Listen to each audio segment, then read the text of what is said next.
No, this way. All right, 10 o'clock. Welcome, everybody. So not to exclude anybody who's not married, but just if you could, I want to get a picture just to show how amazing all of you are, many of you are. Would you stand up if you were married or have been married for more than 50 years? 50. Not the cumulative married. If you have been married or were married for 50 years, stand up. Lauren's going to get a few pictures. Yes, that's right. Give yourself a round of applause.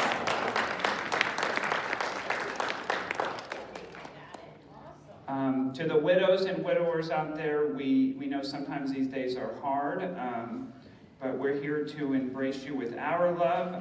We will be here to dance with you tonight. So if you're single, we have some extra men we've hired. They're not gigolos. But yeah, please join us. We have a special dinner planned. There are a few openings, so if you hadn't signed up and were kicking yourself, get with myself or Lauren. We'll squeeze you in. And then otherwise, come and join us here in the chapel for our Valentine's Day dance. All right, for those who are on Touchtown, if you need to call in with any questions, the number is 540-431-2799. Heather will be manning the line after this. I did receive one question ahead of time, which I've already have in the slide. Thanks. She doesn't have a slide, so just give her a moment. A moment, please. Well, good morning, everybody.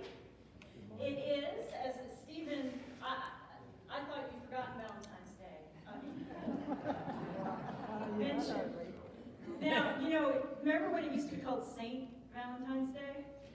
But that's okay. It doesn't bother me they dropped the saint because they don't know which Saint Valentine it refers to anyway. And then is it Lupercalia? Is it Galentine's Day? It's very confusing and complicated, but then so are human relationships, right? But it's a good day to remember the value of love. The most precious gifts in the world are not ones that can be held in the hands. They're ones that can only be held in the heart. And I personally am grateful to my God for giving them to us. And it isn't just romantic love, though certainly that is a big focus. Think about people who have loved and supported you, friends, family members, and hopefully your romantic partner, too. Yeah, that too. And with that in mind, for our devotion this morning, I want to read you one of Shakespeare's sonnets that reminds us of what love can do for us as individuals and I think as a community. It's Sonnet 29 for my fellow English majors.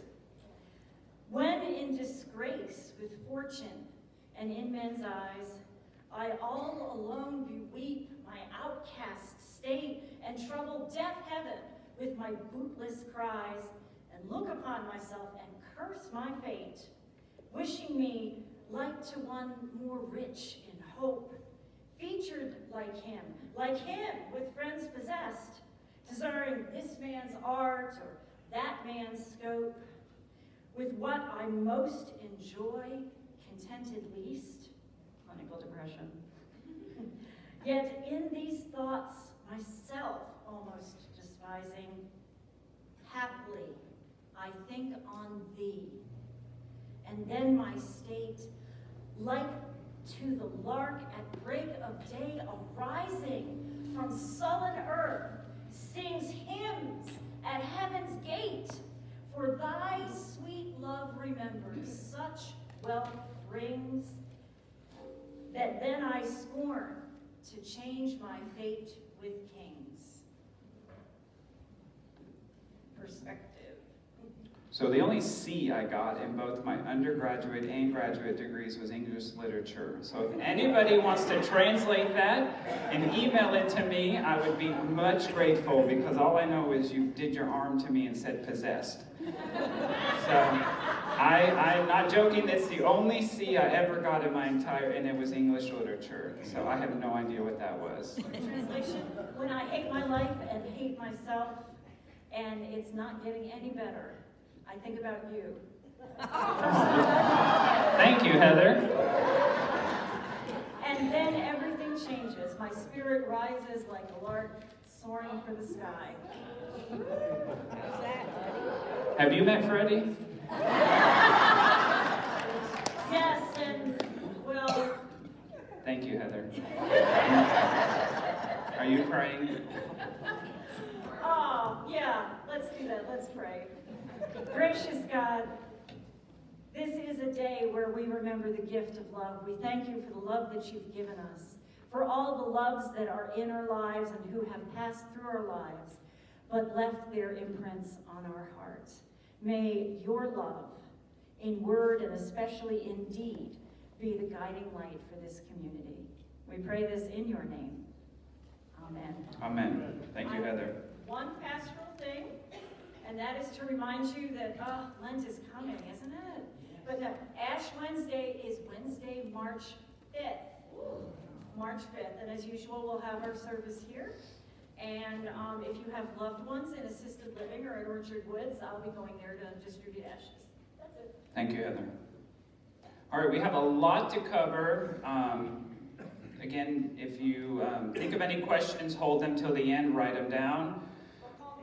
Heather, if you get one, you can Teams it to me. I have my phone, make it easier. All right, fire blanket distribution. If you walked in through that door, you saw we've purchased fire blankets. Fire blanket is a quick tool to grab should there be a stovetop fire or something small that catches on fire. The asterisk from our insurance company is that these are optional, not mandatory, which is why we're making them optional to grab. Well, what does that mean? The insurance company doesn't want you to sue us by saying, we issued you a fire blanket because we want you to put out the fire. Sometimes small fires can be stopped. You grab that fire blanket right out of the package, throw it on there, and they work really well. So again, they're in the back. Take one for yourself. And then if you think of any neighbors that aren't here, just remind them. We'll put some out in the lobby. They're fairly inexpensive, so if you use it, let us know. Please let us know. We'll replace it. There is a disclaimer on there, it's not clothing. So if anybody sports the fire blanket, I'm not replacing it. So again, in all seriousness, you should have a fire extinguisher. That's for building code. And then this blanket is optional. If you can safely put it out, do so. Otherwise, evacuate. All right, renter's insurance. It's just a reminder. I'm going to say it at this town hall, the next town hall, and by the next one, you'll be too late. All residents must have a renter's insurance policy by April 1st. We are not requiring proof of it. We don't care what your limitations are. We're just saying we want you to have some sort of protection.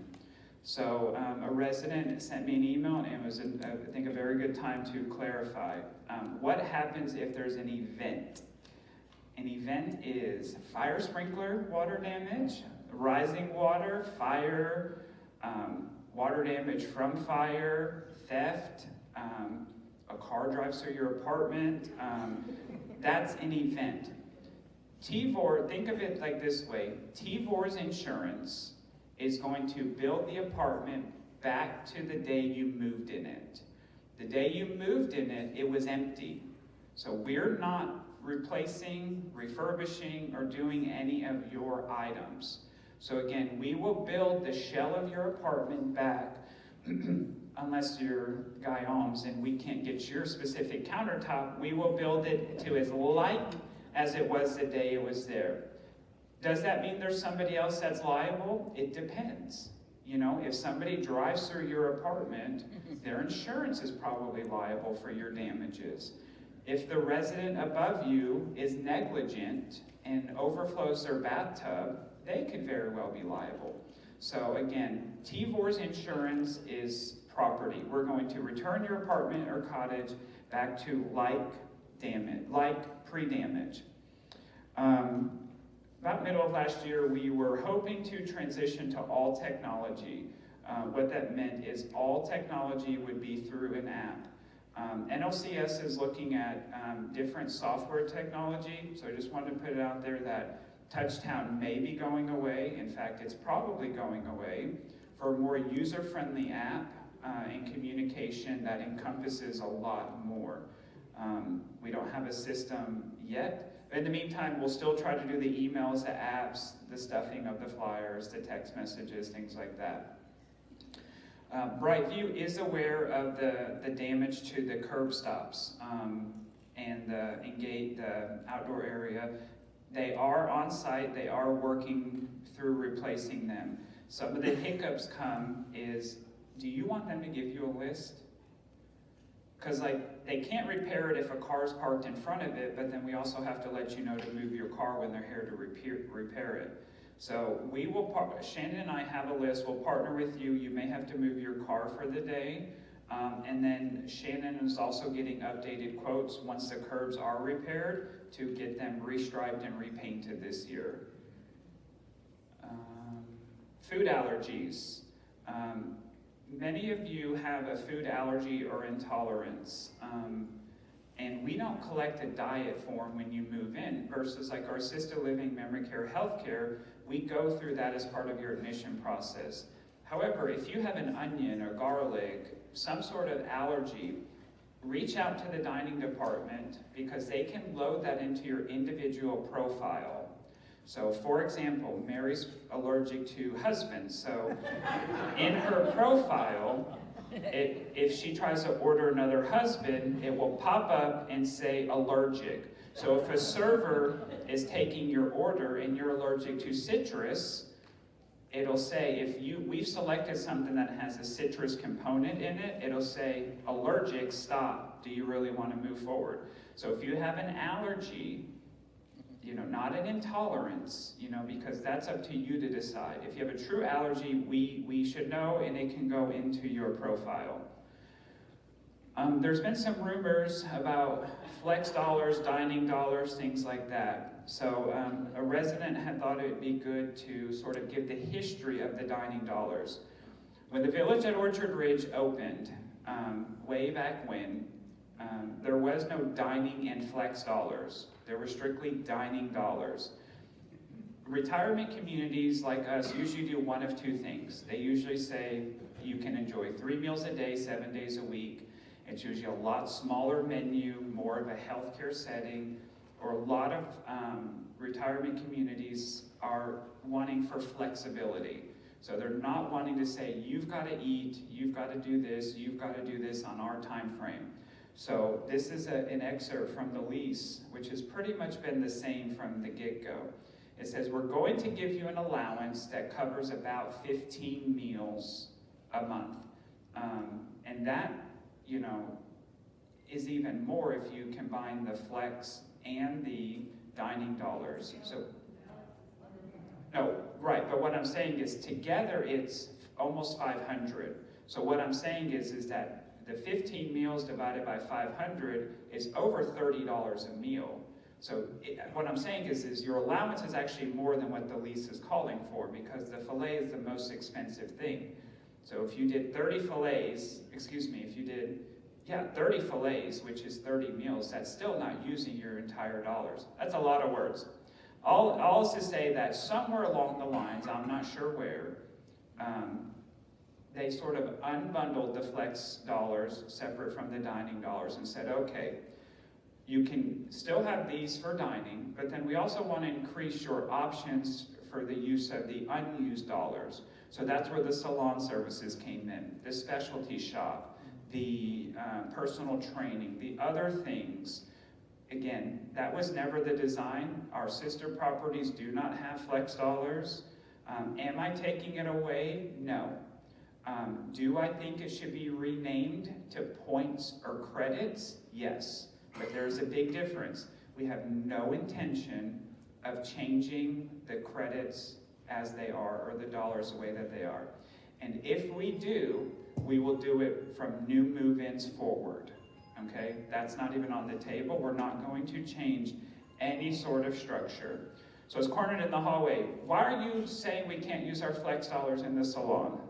I said, well, I didn't say it, but I will address it. The other thing that's sort of gone by the wayside is meal deliveries.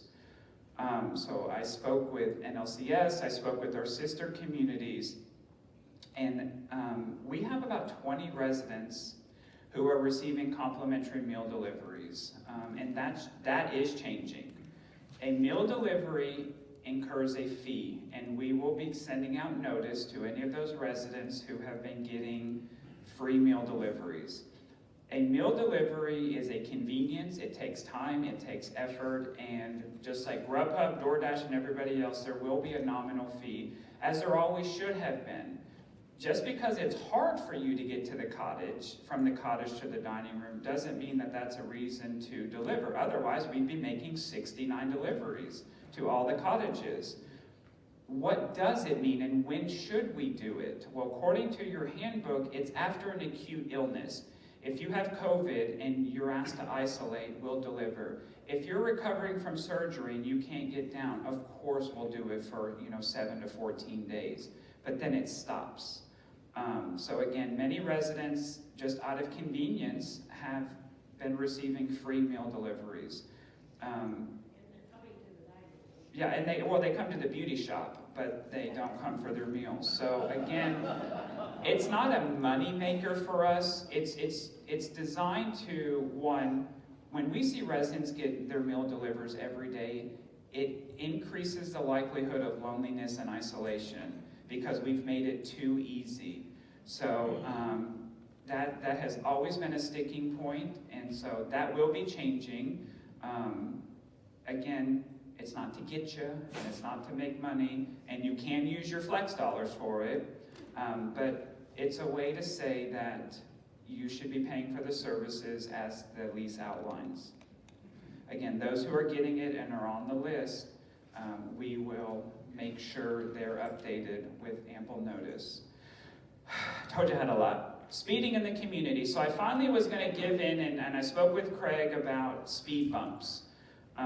And then he brought up a very good point, the snow removal, and the impacts and the difficulty with snow removal if we install speed bumps. And I said, that's a very good point, whether we did the plastic ones or the concrete or asphalt ones. So I'm not saying no, we're just going to talk to Brightview and other areas. Connie, you can come in, second row, second seat. Everyone say hi, Connie. Hi, Connie. All right. She'll never be late again. All right, so yes. And the other thought that I had, but I feel like I'd be the most hated man on campus, is Frederick County will come and patrol for us in our parking lot. If they are invited in by the business owner, they will patrol the parking lot and issue a citation. I don't want to do that because I will be so hated, because there are a lot of speeders. And there are a lot, and it's a lot of residents. It's not just team members, it is residents and family members, and stop signs are optional. I don't want to have to do that. National Lutheran, that's free for all. That's public. They'll go there anyway. But I can invite Frederick County to come patrol every now and then, and they make a lot of money off of citations. But it's your home, and I don't want to invite Frederick County to patrol our parking lots. Slow down. 20 miles an hour is a lot faster than you think. It really is. And when you're going 25, 30, to somebody who's walking, it seems extremely fast. Even 20 seems extremely fast. So please, we talk about it every month with our team members. And then in the RA, Stephen expects us to get the license plate. No, I don't. Just all I said is, if you know who it is, let me know. But I don't expect you to run out of your cottage and snap a picture of their license plate. But if you know, if you tell me a green Subaru, I'm done for, because there's 30 on the parking lot. But if it's a burgundy BMW, there's one. Right, Canada's? And they actually don't speed. I've never seen them speed. So anyway, please just slow it down. I'm going to talk about that one last. The Pool Buddy system simplified. I know there's been some back and forth with the Pool Buddy system. We're going to finally get it cleared up. all it was designed to, those who don't know what the Pool Buddy system is, what it was an opportunity for us to open the pool after hours, outside of lifeguards. So we've gone back and forth, our insurance company has approved it. All it means is if somebody wants to go swimming, we need a trained buddy, which is a fellow resident, to just sit on the pool deck. Sit on the pool deck and summon help in case of an emergency. That's really the crux of the program. So we're working to sort of streamline the rest of that. I'm excited. We purchased a brand new Toyota Sienna as part of our fleet. It's the white minivan. I know transportation is happy to have it. So again, we're excited to get that. It has increased capacity. We added another seat or two. So again, just excited to add that to the fleet. Question received early. Are we converting Proclamation Place apartments to assisted living? No, because I don't think anyone in Proclamation Place wants to move, and we're full, so no. I also want to say that, again, I know that there is concern about, will there be a healthcare bed available when I need it? The answer is maybe. There's no way to guarantee placement, but all I can tell you is that anybody who is on our current waiting list has turned down an apartment at least once. So there is nobody that is on our waiting list for any level of care that has not already turned down the apartment once. We just had a couple move from the cottage. Family called us on Monday. They were ready to go Friday. So there are opportunities. So again, are we building more assisted living? Maybe in the distant future. No plans right now. We have partnerships established with the assisted livings in the area, but again, there's no way to truly guarantee a healthcare bed will be available when you need it. But again, I want to give you assurances that we've been able to accommodate most everybody. There have been a few occasions. And the only way to guarantee a bed is, I think there's 375 independent living residents. I'd have to have that many of each level of care to truly guarantee, and then I'd have to keep it open, waiting for you to use it. So let's say we build another 60-bed assisted living, and we filled it up with the 5 people waiting. We can't hold those other 55 beds open. We're going to have to fill them from the market. And when we fill them from the market, we'll be full again. So again, this is a life plan community. The thought is many residents choose to age in place with the assistance of My Potential or another partner. But again, just know that everybody on the waiting list has turned down an apartment at least once. And many of the recent admissions were able to get in on their first go within a few weeks. Again, we're an aging community, beds are turning. Will be 5 of our 10 long-term care nursing beds change. So again, there is always opportunities. The Sarah Pendant, what will it do and what won't it do? The Sarah Pendant, Sarah is your emergency button that some don't use, some use, and some use too much. I'm just joking. So a Sarah Pendant, you hit your button, it bounces off a receiver, the signal bounces off a receiver, and it sends a message to the front desk. And it says, Ann Dennison, if she did it in here, bounced off a chapel, and so most likely they're going to come look for her in the chapel. It does not, however, have a GPS locator, so it doesn't have a chip or something embedded that says, Nancy has fallen on the trail, she's at 27 latitude and 38 longitude. It's not that specific. What it's going to do is if Nancy does fall in the trail, don't go on the trails, Nancy. If Nancy does fall, it's going to work. It will work on our campus. In fact, they've worked at Walmart. So it will work on our campus. That message is just going to go to the closest receiver. So if she's on the trail over here, it may pick up on Rocco's receiver over here. So we may go to Roko's unit first to say, hey, is Nancy here? And she'll say, no, get out. And then so we've got to try to find her. So I know that's a little unnerving. So all I would say is keep your cell phone on you. Keep your Sarah button on you. We will get it. Also, hitting it does not keep sending the message. Once you've pressed that button once, it goes through until we reset it. I know when you're falling and you're anxious, it gets unnerving. So just remember, hit your button, wait, staff will eventually find you. Yes? You say keep their phones with them, just remind them that try to keep it on your person. On your person. And if it's in your purse, in your car, you've got to figure out how to get to your car. Right. Fanny pack, an armband, something that. Speaking of cell phone towers, Craig did sign the contract. We will be building somebody, the company will be building a cell phone tower right here next to the fire station. So far, Xfinity and Verizon and T-Mobile, we will see phenomenal service out of them. AT&T is playing hardball right now.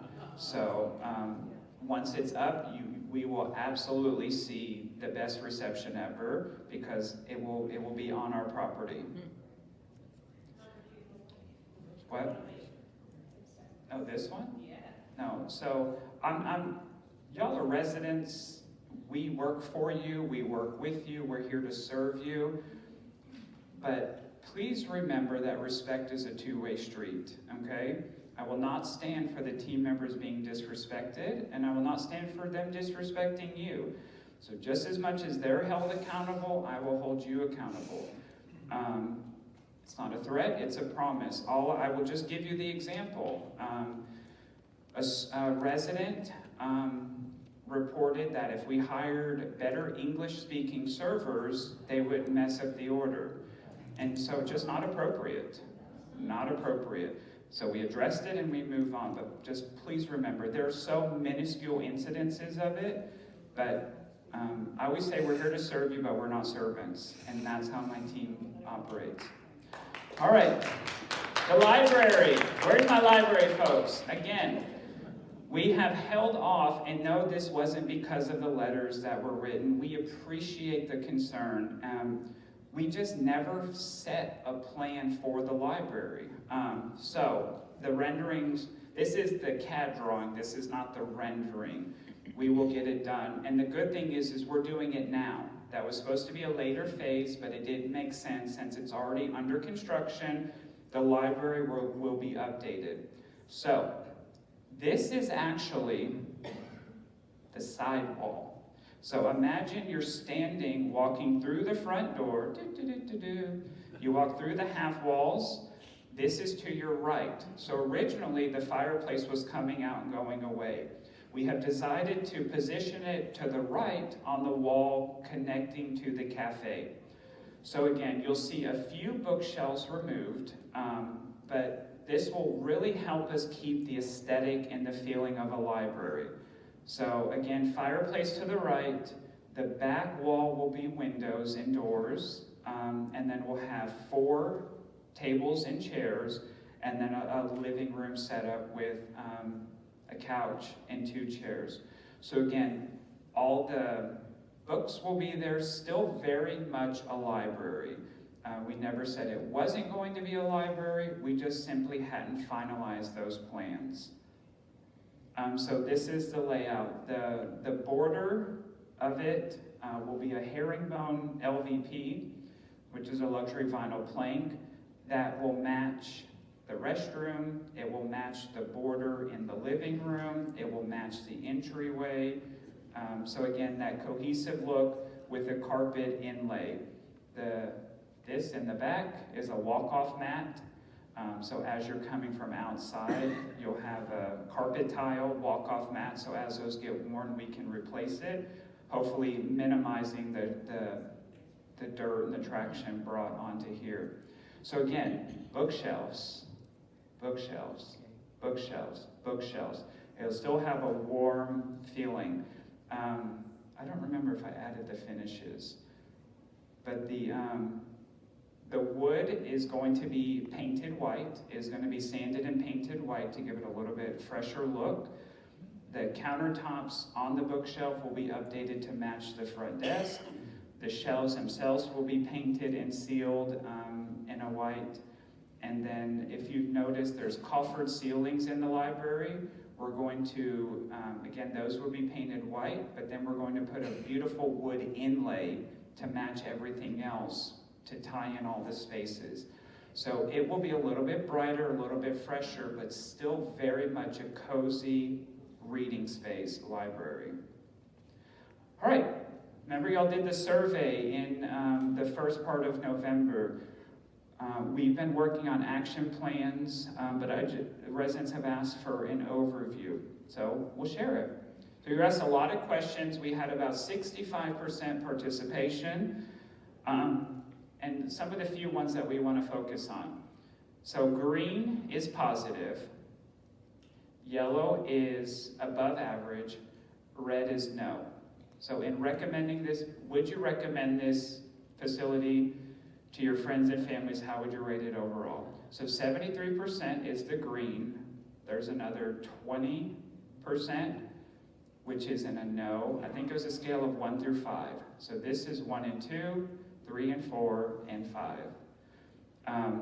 In all of these areas except one, which is dining, we scored above the national average, and that's pitted against another 400 communities across the U.S. Overall, how would you rate the staff? 84%, which is the highest, plus this, and then a few reds. So again, we know that staff are great. This is not a big surprise, and it's something we're working on. Overall, how would you rate the food? So again, 19%, 19% green. This speaks volumes. This has been shared with the executive team at Morrison. The national average is 33%, which I'm not saying is okay. It's just what the national average is. Again, we're aware of it. We're aware it's a black eye on TVOR's face right now. Feels like home, 81%. And again, this is just the green.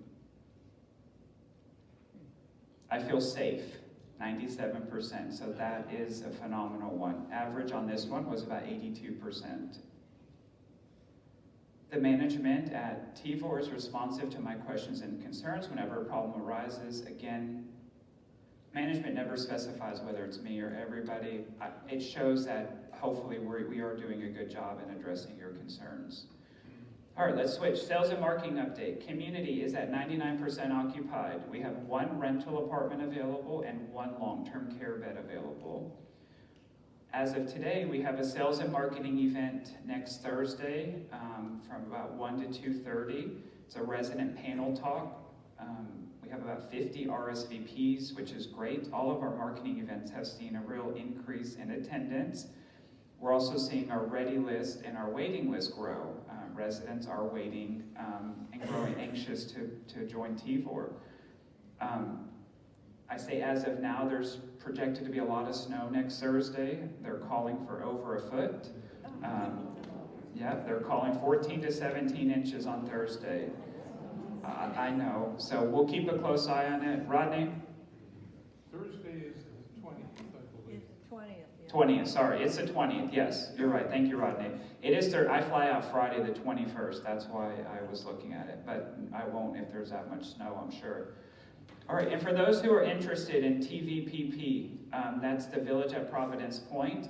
That's the community that we are developing. It's supposed to break ground the year after Orchard Ridge, and they still haven't. It's been tied up in litigation, but the good news is they're at the end of the end. Last Friday, they had their final hearing.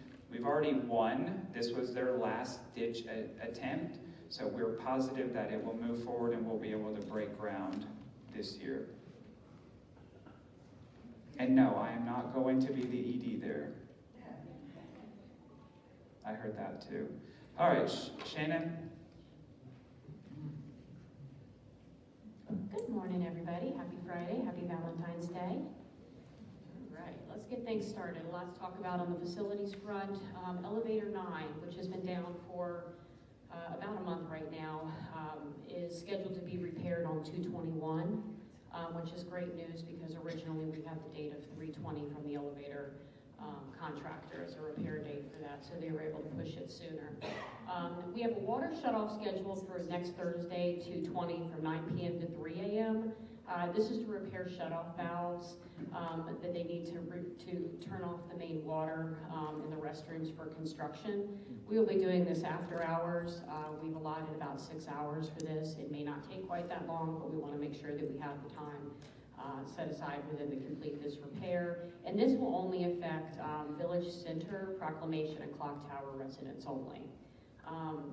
We have replaced all of the sprinkler heads that are associated with the dry suppression system in Orchard View Apartments. These are right around the ridge line. They're the most susceptible to cold weather and to expanding and contracting. This is what broke a few weeks ago. We had 2 heads burst on either side of the building, and that trickled down the soffit and into those apartments, leaving some flood damage. I'm happy to say that we're in the process of moving the residents on the 3rd floor back into their apartments yesterday and on Wednesday, and we're moving down the line to finish the repairs in the apartments below. But we went ahead and taken a precautionary measure and replaced all the sprinkler heads along that ridge line. That's roughly 40 sprinkler heads in total that showed wear and corrosion. This is not from the water here. This is wear and tear. It's a 13-year-old building, and it's something that just needed to be done, so we went ahead and replaced everything. Recirculation pumps that supply the hot water to Orchard View Apartments have been replaced. The pumps are back up and working. We've also purchased some additional stock of these pumps, so if we have a break in the future, we have one in stock. We're also working through all of the hot water heaters and replacing and having a stock of these items. This is something we've been working on in the last year. We've pushed this one a little bit further up the line because we have had a lot of issues with the recirculating pumps. They're just parts that wear out. And we want to make sure that we have an inventory of all of this stuff so we can repair things in real time. I will say I appreciate everyone's patience with the repair. You know, we never want to be down. Our goal is to always provide, services, have water for everybody. Our systems are designed to work in tandem, and usually, 9 times out of 10, you wouldn't even know that we have a hot water issue because usually we can bypass one. The other one works appropriately until we get the parts in to replace it. Unfortunately, that was not the case a few weeks ago. We did have we had repairs needed on both of our hot water heaters over in Orchard View. Again, both repaired now, and again, I do appreciate everyone's patience and kind words to our team as well. They worked very, very hard to get that water back up for everybody. Let's see, the compressor and inverter boards for the main heat and north dining are on order. We're waiting for them to come in. As soon as they come in from our contractor, they will schedule to have those replaced. We do have temporary heat in north dining, and we'll continue providing that until the system is repaired. Another thing that we've worked on is acquiring a company that is able to help us out with temporary heating and cooling when we have units go down. So there's somebody we can call if we have another instance like we did last year in the Engage Center during the summer where the air conditioner went out. We can reach out to them and they'll be able to provide us temporary units to place. Let's see, ice melt buckets.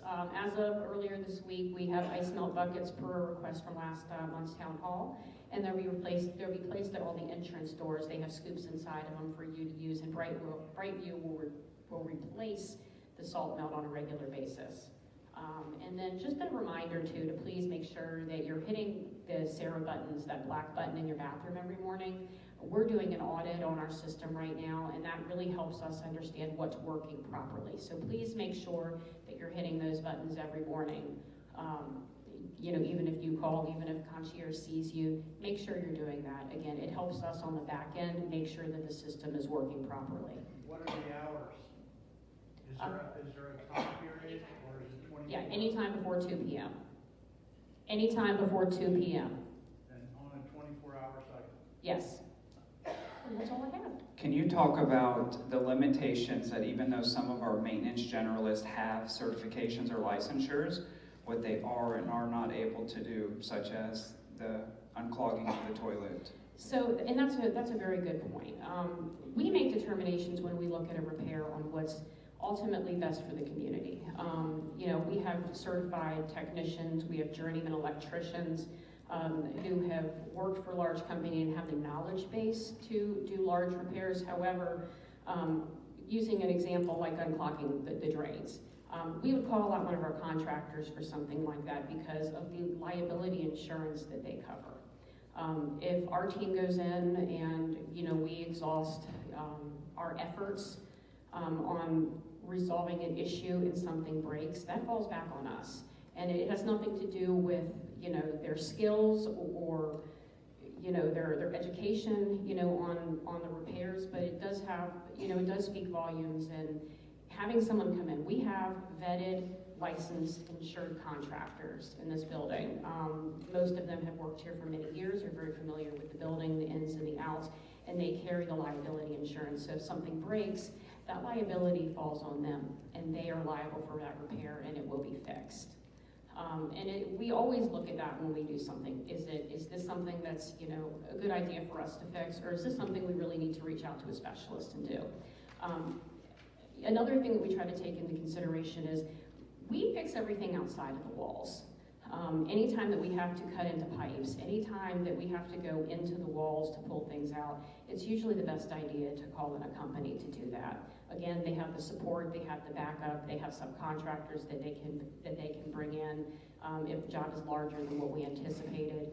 And you know, we look at everything as an individual situation. Anytime that we have a repair, anytime that we have a break, and again, even though our guys are experienced, a lot of times they can diagnose the issue, and you know, that education helps pinpoint the repairs that need to be done by the contractor. We always look at that, and we always determine, yes, this is something that really should be handled by a contractor that has the full capability of doing this, and they have the insurance and the backup as well. And just a reminder, as we spoke on last time about what we should and should not be putting down our garbage disposal, a similar reminder, disposable wipes are not flushable. Even though they say flushable, they will wreak havoc on your pipes and our systems. So please, I know a number of residents use them, a number of people use them. Please, those are not flushable. And many of the clogs that we're pulling up, we're pulling those out. And we just put them in a waste bin and throw them out. Please don't flush those down the commode. I wanted to add another thing. This isn't on my list, and I know I've spoke about this a few times on Town Hall, but we've really seen an uptick in this. Please, please, please, when you're putting things down the chute, make sure they're tied off and they're not too heavy. Yesterday, for example, we had several bags of flour thrown down the chutes, and they exploded in the bottom. You know, I get it, they're there, but it takes a lot of time to clean this stuff. The same thing with kitty litter. We have sometimes, it appears that some people just throw kitty litter down, you know, the chutes themselves without a bag. So please make sure that you're putting those things up. If they're heavy, they need to be double bagged and tied securely before being put down the chute. If it's something heavy, please give us a call. We can dispose of things too. I know we have fees associated with things, but you know, ultimately, if it takes the time away from us from, you know, cleaning those bins out. Yeah, we'd almost all rather this, come and just I do it would. and not charge, especially for kitty litter, you know. Please. If you're on an upper floor, I would just recommend you don't use that chute, period. And if you're struggling to bring it down, just let us know. I promise we'll come up and take care of it discreetly. Most definitely. Thank you. Esteban. Good morning, everybody. So new executive chef this week, he started on Thursday. Sous chef. Yeah, executive sous chef, that's true.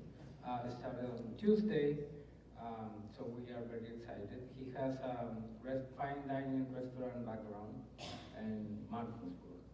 And then a new dining supervisor, Karen Trinidad, that she started on Tuesday as well. She does have restaurant experience as a manager. That's talking about the staffing. We do have needs of 2 full-times, so we're hiring 2 full-time cooks. And the next one is the President's Day lunch buffet for this coming Monday. Just to clarify, 11 to 2 p.m., no MTO, only for lunch time. Dinner service gonna be the same as always. Regular buffet will be available in the Cafe 400, and it's $20 each person. All you can eat. You can order to go, but you cannot go to the buffet and grab also a to-go box to make a double meal, right? That's not the idea. That's all. Right, thank you. So just to clarify, in the past when we've done specialized buffets, we've not permitted to-goes. Sometimes what was happening was residents were eating and then wanting to go boxes to get extras. But, so if you want to go and get just the nice holiday buffet to go, you can, if that makes sense. You sit down and eat all you want, or come through the line, take your stuff and enjoy it then. BJ.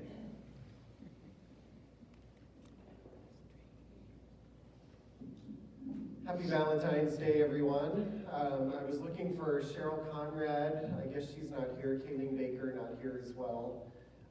So the Parkinson's Support Group, we advertised this at the last town hall, and it is starting this month. In fact, it starts on February 25th at 1:30.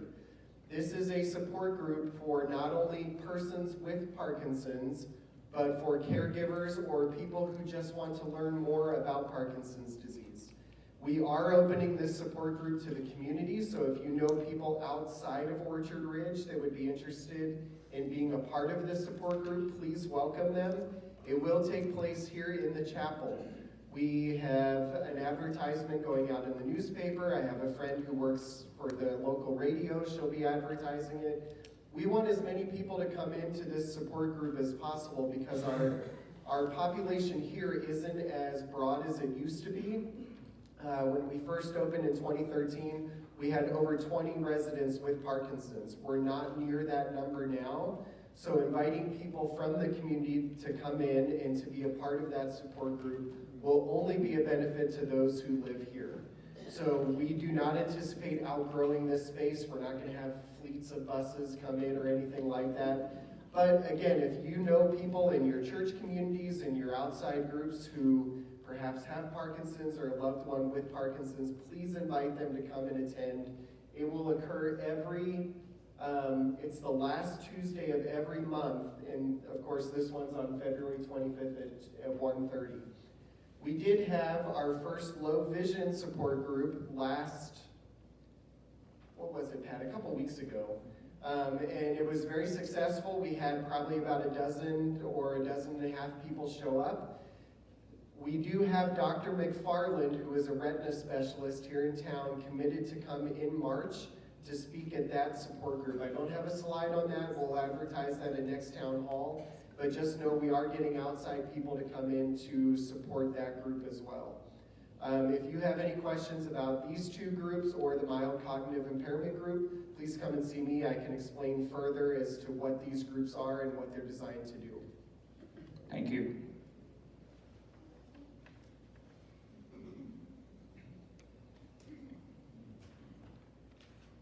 Good morning, everyone. Oh, look at all the red and pinks out here. Happy Valentine's Day. Okay, I've had a couple of residents tell me or call me and ask, is this for real? So scams and frauds. How many of you have gotten one of those phone calls, emails? Yeah, more hands than I want to see. So, do we all know what to do in case if someone calls that says, oh, Grandma, I'm in jail. What's the first thing you should do? You probably deserved it and hang up. That's a Tell good them one. that. That's a good one. Hang that phone up and call your actual grandson or granddaughter and say, hey, are you in jail? And 9 times out of 10, they are probably not. Unless And they're they bad, I are, don't know. yeah, well, I'll talk about one that happened recently. What? A scam, yeah. Yes, please, go ahead. Give us an example. They are getting so sophisticated, they are able to spoof your bank. Spoof means take your bank's number. So, for example, I have Bank of America's number saved, 1-800-423-1000. They can spoof that number, and not only that, they have folks working on the inside who will share my information, and they'll say, okay, we're calling from the fraud department. We see that you made a purchase at Sheetz and Walmart and the amounts, and you're like, oh, this is legitimate. It's not. Hang up. Never take a call from your bank. If you see that they're calling, you hang up and you call back. The other one that has the FBI on alert, and I was shocked because I got the text too. How many of you got a text that says, your vehicle went through a toll booth? Right. And all it takes is clicking that link and they have your phone. That's how scary it is. You click that link and they can get into your phones. How many of you have banking apps on your phone, right? Or passwords? Just don't click it. Hit report junk and get rid of it. They're getting so sophisticated. There was another one where, again, they called, and as silly as it sounds, we are a vulnerable population. They had, well, cut up your debit card, but leave the chip intact, and a representative from the bank is going to come get it. They do. They withdraw $5,000, right? You think it, but sometimes you know. How many of you know at least a neighbor, if not you, that could fall subject to that type of scam? They are good. They are very good, and we are a very vulnerable population here. One, there are assets involved. There is sometimes no children involved, so please just be on alert. Don't respond to texts or calls or numbers. Hang up and call the bank back. Yes, I'm not going to read through this whole slide, but we are here to help you. If you have an email or a text message and you're curious if it's a scam or not, or even a piece of mail, I've gotten mail that is a scam as well. So just come see us, we'll help you out. Never Zelle, never give anybody a code, a PIN, Zelle request, nothing. Don't go buy gift cards. Don't go buy gift cards, just hang up. All right, some announcements. So I don't know how many of you use the apps or have been paying attention, but I've been trying to keep them up to date and add some information. So we have changed a module to memos for residents. The memos on that list is everything that I gave you from last year, from January of last year, up to the current one. So if you're curious about what memos have gone on in the last year or so, they are all in that one. So that's nice and easy to get to. Also, on the resident information module under maps, you will find the new library map. So for the renovations, that's where your libraries are. If you have any questions on navigating anything with the community app, any of us in Connected Living can help you. I do encourage you to use the app or even use the link for the app on your computer, and we can show you how to do all of that. It is also available in the Resident Business Center on the computers for you to log into. And I will tell you, everyone in this room has a login, and we can help you get there. All right, internal mailboxes. This has been an ongoing issue probably for the whole time Orchard Ridge has been open. Please don't take things out of everybody else's box. That's not yours. Just go to your own mailbox, take your own memos, and leave it at that. We've had everything go missing from books, scissors. You know, if you're giving stuff to each other, great, I love that. That's what those are for. But don't take something that's not yours. That is stealing. Just a reminder. All right.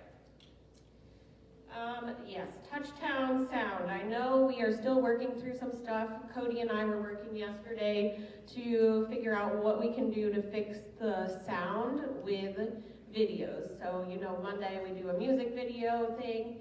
It's not working for some of us, the sound. So we are working with Prelude and Uniguest to get that fixed. So please know, I'm not ignoring it. It is just taking a little bit longer than we want. Speaking of Prelude and the network, if you were on the guest network and not the resident one as far as the Wi-Fi, it's probably just booted you off while we were in here. You need to go back in and select the guest network. It does not have a password anymore. So any of your guests coming in or anybody who needs it now has an open guest network. We never understood why they password protected both. But anyway, that's been resolved now. If you don't understand it like I don't understand Heather's play, let me know. I can, or whatever she did, I can help you translate. Okay, and my last slide is just some program reminders. So Zach Heater is starting what we call a philanthropy roundtable to provide some education to the residents. He did not get a good attendance. 0 residents attended his first one. So please, I'm encouraging you Maybe to you should attend try it. a square table Well, instead maybe, of a round. I don't know. It's really valuable information, and I don't know if you've sat down with Zach, but he is a lot of fun to talk with. So be on the lookout for a slide, a flyer, and a sign up to join him. And you don't have to be a donor to learn more about the program. I mean, a lot of our largest donors just started with organic conversations.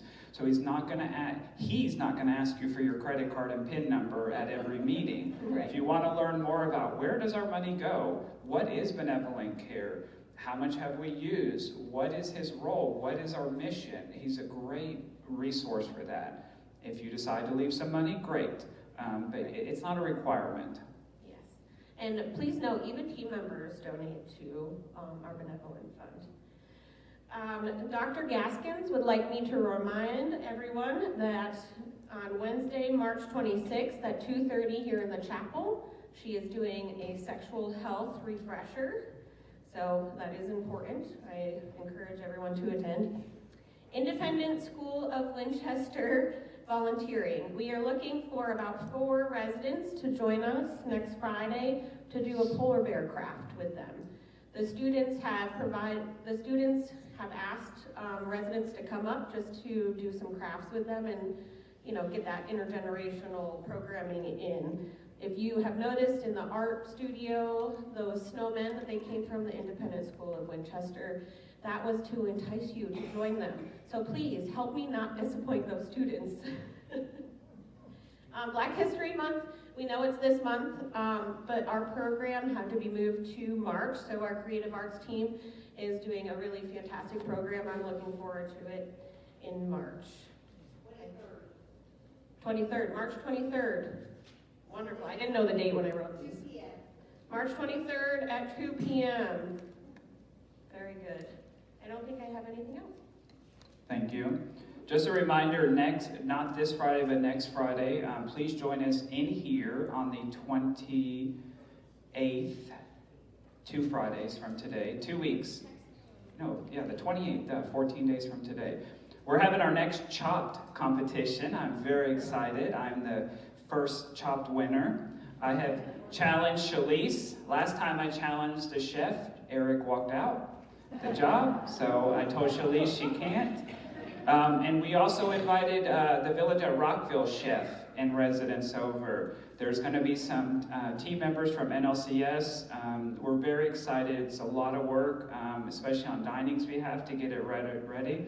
Those who don't know what it is, how many of you have seen the television show Chopped? Right? It's a cooking show. You get a basket of mystery ingredients. So last year, myself, one of our cooks, and John Markwood, those two lost, I won. John Markwood's going to MC it for us this year, so it's a lot of fun, it's engaging, it's about an hour. We'd love for you to join us. And then the day before is our chili cook-off. So we have a lot of team members excited for that, so please join us for the chili cook-off, both in here. Who won that one? I won that one. No, I haven't done the chili cook-off here. Now, I have won it at other places. I have the medal and the cars to prove it. All right, Steve the Camel has made a long journey from Egypt all the way to Winchester, Virginia to enjoy the cold weather. Steve was supposed to start team member orientation, but got lost among the winding halls of Tivor. If you find Steve, please bring him to Stephen so we can get him hired and trained to join our transportation fleet. You will be handsomely rewarded. No, Peggy Belmont, this is not the one from the resale shop that went missing. Just looks like it. All right, so yeah, fun thing. I did this at my last community with the little Russian doll. So Steve the Camel is somewhere out in Tivor, open to residents and team members. I did it for years. It's always a lot of fun. He's not hidden. Don't move furniture. He's hidden. He's not behind, he is visible to the naked eye. All right. Any questions? I know we covered a lot of information. Tom, well, they're going to bring you the mic, although I don't think you need.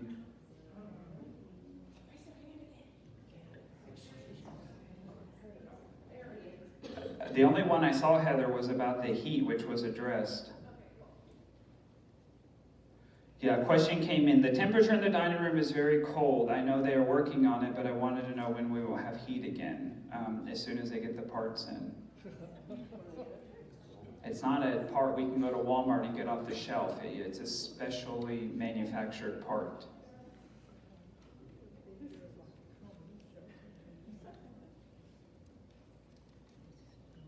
On the fraud issue, Mhm. I've been seeing advertisements on YouTube. Can't hear. This is not working here. It's working, it's just not on. I've been seeing advertisements on YouTube of this smart car. It's just not loud enough. On the fraud issue, this RF, radio frequency, where people go by with scanners, and they can pick your purse or wallet 30 yards away, and Walmart is a key area because they're preying on senior citizens. They advertise this smart car. It's sponsored, so I'm always skeptical of these things, but you put it in your wallet or purse, and they cannot scan your information. I wonder if we could do some research on that, and if so, provide a way that we, as a community, can get these cards to protect ourselves from this scam, which is even worse than what you just told Yeah, me. because you don't know. Susan, we can look into it and maybe stock it in the specialty office. I know they have wallets and money Yes. clips. And yeah, we'll look into it, Tom. Okay, thank you. Yeah, they can do that with your car clicker. They can mirror your car clicker and your car's out of here. Yes, sir. I would like to thank everyone who helped move the library. And you know who you are. It was too numerous to mention, but it worked out very well and we got it done. And the new main library is in Gathering Room 1D across from the Transportation Office. We also have large print books in the Fireside Lounge, the fiction mostly in the new library. Thank you, one and all. Susan and Ann, Stephen especially, thank you. I didn't do it, but thank you for all your hard work over the years.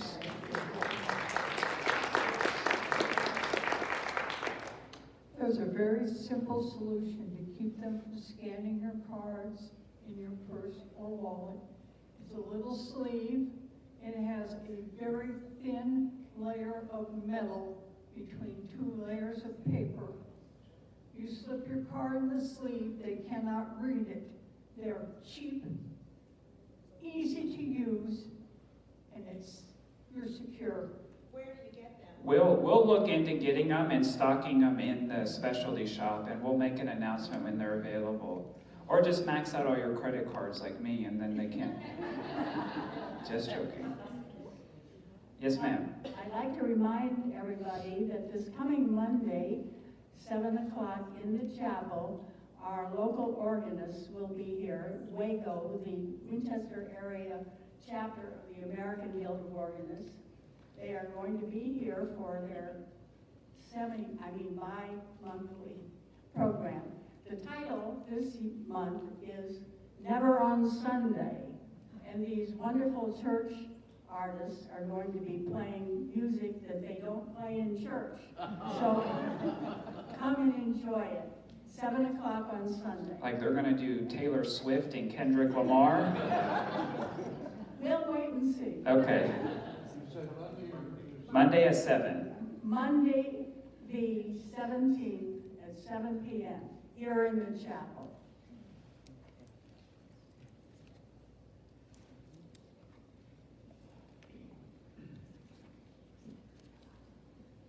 I would like to thank everybody for the Super Bowl party. I think it was not heavily attended, but we all enjoyed it that were there. You missed out on a really good party. And I would also like to find out, when are we going to get our soft water back?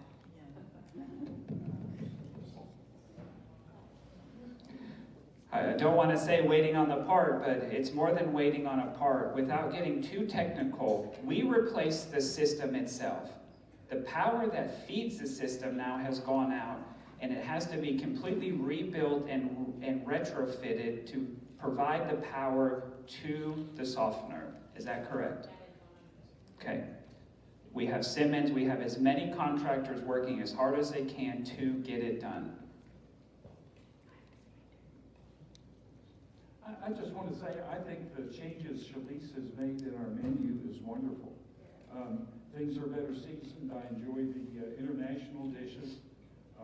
Also, at the RA meeting, you and Shannon had made some comments about the difficulty in getting parts. I believe you said there are like 17 different HVAC systems. Right. Shannon was talking about how parts, even for mechanical systems that are only 10 years old, are no longer available. I think that would be something interesting to share with the community to highlight the repair problem. Right, so what Mr. Painter is talking about is if Shannon and I were here from shovels in the ground, you know, from phase 1 to 1A to 2 to 2A, we would have installed the same water softener, the same water heaters, but whether it's short-sighted in it or not, we built what was phase 1, so, and then we did a different component for phase 2. Orchard View has 2 or 3 different manufacturers of HVAC. The Beacons have larger ones. Then Woodside has completely different ones. Then the cottages have completely different systems. So what he's saying is that it's not just, well, keep a condenser on hand. We don't have the storage to store what we need now. We are looking at getting an off-site storage and buying a few models to have there, but we're cleaning up mess from years prior. It's just light bulbs, light fixtures, things just throughout the years were not consistently installed or built. The HVAC system that's on the dining room is separate than the one that's up here. So in theory, you could have a part to replace all of them. We just don't have that luxury, unfortunately. And back to the water heater, those water heaters were maintained. It wasn't a lack of preventative maintenance. That's how we got the use and the life out of them for as long as we did. Mr. Payne. Yes, my comment regards snow removal. First of all, I'm very pleased with the way that the snow is being removed. There we go. And like I say, I live in, I look right out on the parking lot. Those guys were out there all night long where the plow was. And I'm on the second floor. I heard that scraper all night long. Yep. That's the good news, and I'm very pleased. I think I speak for all the residents there in Woodside that we're very, very pleased with the response, not only with clearing the road, but also the sidewalks and whatever. Now, my recommendation is this, that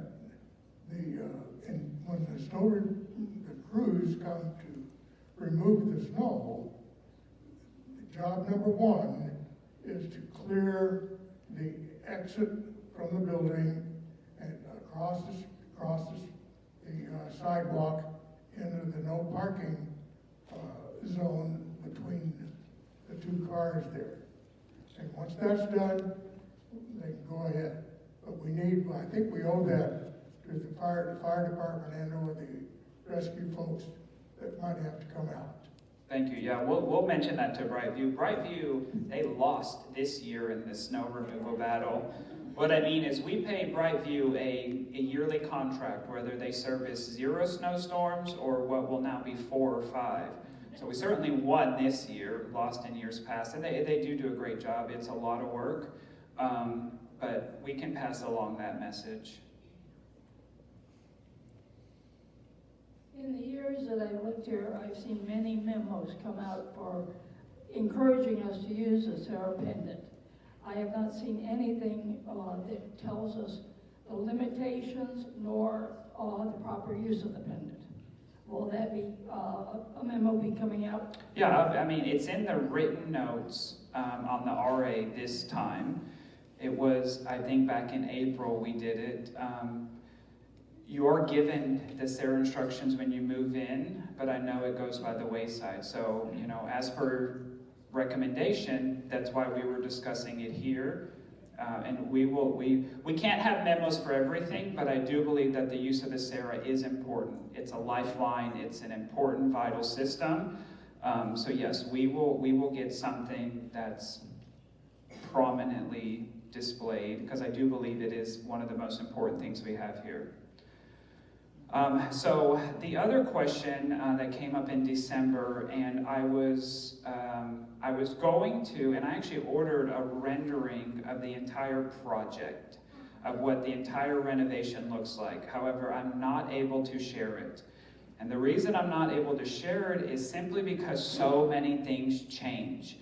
I will provide an overview. I have a large map in my office. I can show anybody who wants to swing by my office what the very tentative plans are.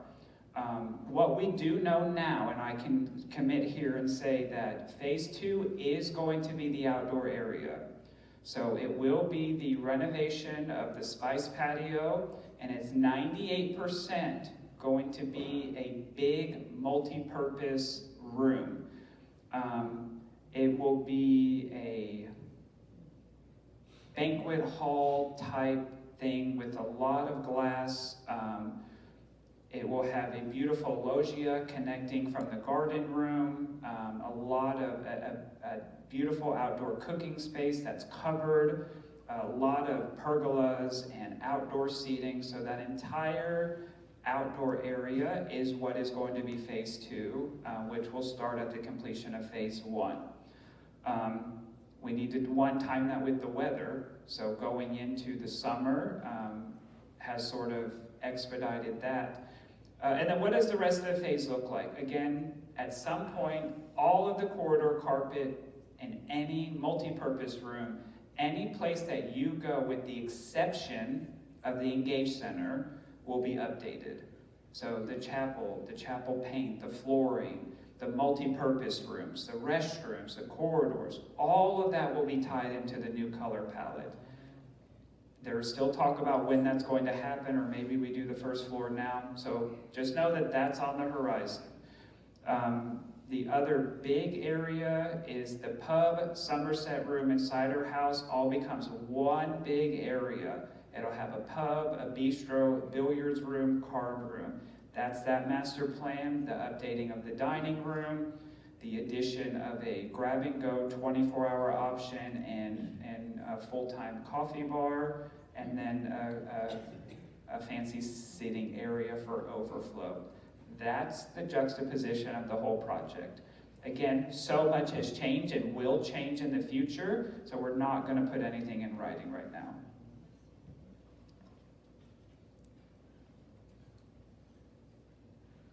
Lucy Gay, I wonder if you'll have the money for phase 2 when you're ready to go to phase 2. We have the money for, we technically have the money through phase 4 right now.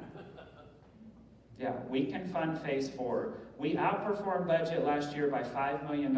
We transferred $5 million to unrestricted funds. That's how well we did last year. So we have the money through phase 4 right now.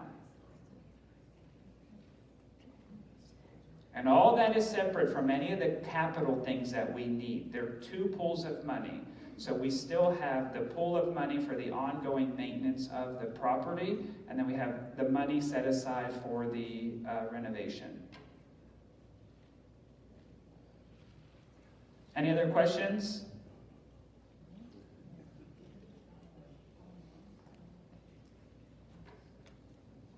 I don't need to stand up.